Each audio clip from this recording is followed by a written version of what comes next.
brought to you by VGuard, the product by Sensodyne and Women. Blue Zebra. વાત કરતા એ તમામ ભાજપના નેતાઓ હાલ વિચારમાં પડી ગયા છે કે આખરે તેમની ગણતરી ક્યાં ખોટી પડી છે, કારણ કે હાલ જે પ્રમાણે આંકડા સામે આવી રહ્યા છે, એનડીએ 400 તો દૂરની વાત છે, 300 પાર પણ નથી કરી રહી. અને બીજી બાજુ ઇન્ડિયા ગઠબંધનનું પ્રદર્શન ખૂબ જ સારું આવી રહ્યું છે. અને આ જ બાબતે ચર્ચા કરવા માટે મારા સહયોગી અક્ષય શ્રોફ અને રાજુ મેઘા બંને જોડાઈ ગયા છે. અક્ષય, સૌથી પહેલાં તમારી પાસે આવીશ. આખરે આ ગણતરી ક્યાં ખોટી પડી? કેસરિયાથી મન જોગી થયું રે, દિલ ઝૂમે જુઓ મત મસ્ત થયું રે. કેસરિયાથી મન જોગી થયું રે. હર પળ મનાવો કેસરી તહેવાર. વિમલ, બોલો જુબાન કેસરી. ઓવર કોન્ફિડન્સ હતો કે પછી ઇન્ડિયા ગઠબંધનને તેમને અંડર રેટ કરવામાં આવ્યા હતા? ઓવર કોન્ફિડન્સ તો કહી શકાય. અને સાથે સાથે એક વાત એ પણ યાદ આવે કે જ્યારે આપણે નાના હતા ત્યારે ભણતા કે એક પહેલવાનને એક લાકડી તોડવા આપી તો એને આસાનીથી તોડી, જ્યારે એક સાથે ઝૂંડમાં આપવામાં આવી તો એનાથી ન તૂટી. ઇન્ડિયા ગઠબંધનનું એવું જ થયું. ઇન્ડિયા ગઠબંધન જ્યારે આ બધા પક્ષો અલગ અલગ લડી રહ્યા હતા તો 10 વર્ષમાં જે પ્રકારના પરિણામ હતા એમને ખ્યાલ હતો. પહેલાં એવું હતું કે કદાચ આ બધા ભેગા જ નહીં થઈ શકે. શરૂઆતનો દોર જ્યારે આપણે યાદ કરીએ તો એવું થાય કે કદાચ આટલા બધા પક્ષ એક સાથે આવીને લડે, વન ઓન વન કેવી રીતે બેસશે, ઘણા બધા પડકાર હતા. એ પરિસ્થિતિમાં પછી આગળ સમય જતાં જ્યારે બધા એક મંચ પર આવ્યા તો પણ બીજેપીએ કદાચ ગંભીરતા ન દાખવી અને એ લોકો એક સાથે આવ્યા. તે સગવડિયું ગઠબંધન છે, આ આગળ નહીં ચાલે, કેટલા દિવસ ચાલશે, એના ભવિષ્ય પર ડાઉટ કરવાના શરૂ કર્યા. પરંતુ એ ન માત્ર એક મંચ પર આવ્યા પરંતુ સીટ શેરિંગ પણ એ લોકોએ કરી. આપ જુઓ મહારાષ્ટ્રના પરિણામ, આપ જુઓ ઉત્તર પ્રદેશના પરિણામ. આ બે રાજ્યો જે છે કે જ્યાં ભારતીય જનતા પાર્ટીએ ગત વખતે યુપીમાં 62 સીટો અને 22 સીટો એકલા હાથે મહારાષ્ટ્રમાં જીતી હતી, આજે બંને રાજ્યોના પરિણામ જુઓ. એનું કારણ માત્ર ને માત્ર ઇન્ડિયા ગઠબંધન ઉપર પહેલાં હસી કાઢવું અને હસ્યા બાદ તેને ગંભીરતાથી ન લેવું. અને કદાચ આ જ કારણ છે કે ક્યાંક રાજકીય ચૂક રહી ગઈ. અમિત શાહ કે જેને ભારતીય જનતા પાર્ટી રાજકીય ચાણક્ય ગણે છે, પરંતુ એ થાપ ખાઈ ગયા ઇન્ડિયાને સમજવામાં, જેથી કરીને રામ મંદિર મુદ્દો હોવા છતાં ઉત્તર પ્રદેશમાં આટલી કારમી હાર છે.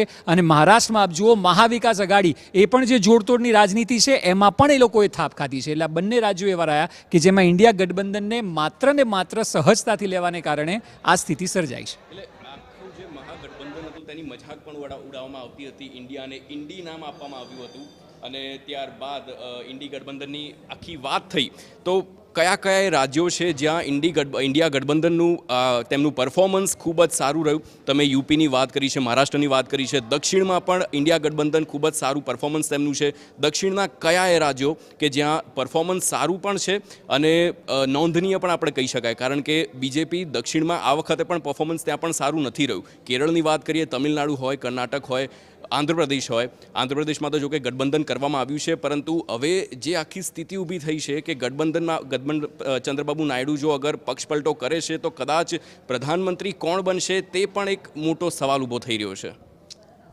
ઓવરઓલ કોંગ્રેસની જે દક્ષિણની સ્ટ્રેટેજી છે ભારત જોડો યાત્રાથી શરૂ થઈ હતી. કારણ કે ભારત જોડો યાત્રામાં જ્યારે રાહુલે દક્ષિણ પર ફોકસ કરવાનું શરૂ કર્યું તો એક સ્ટ્રેટેજી તો એવી સમજાતી હતી કે કોંગ્રેસને કમબેક દક્ષિણ થકી કરવી છે અને એ જ જોવા મળ્યું. આપ જુઓ કે કર્ણાટકમાં કોંગ્રેસને ગત વખતે 1 સીટ હતી, ત્યાં અત્યારે 8 થી 9 સીટ મળી રહી છે. એ સિવાય કેરળમાં તો ગઈ વખતે પણ સારું પરફોર્મન્સ હતું. આપ આંધ્રપ્રદેશમાં જો કે ચંદ્રબાબુ નાયડુ સાથે એનડીએમાં હોવાને કારણે ત્યાં એટલું સારું પ્રદર્શન નથી, પરંતુ કર્ણાટક, કેરળ અને તામિલનાડુમાં સ્ટાલિન સાથે ગઠબંધન છે. એટલે સાઉથમાં જે કોંગ્રેસની પકડ છે વધુ મજબૂત થઈ છે.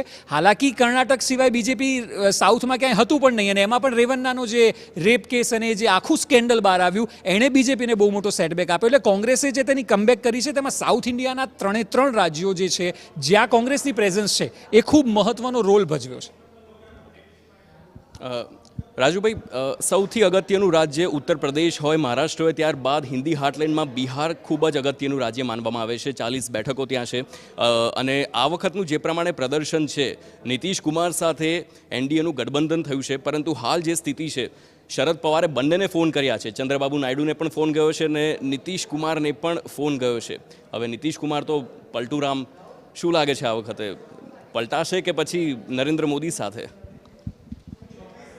એવું છે કે હમણાં તો નીતિશ કુમારનો અને નાયડુનો બંનેનો ફોન એંગેજ જ આવશે, કેમ કે બધાના ફોન એની પર જ જઈ રહ્યા છે.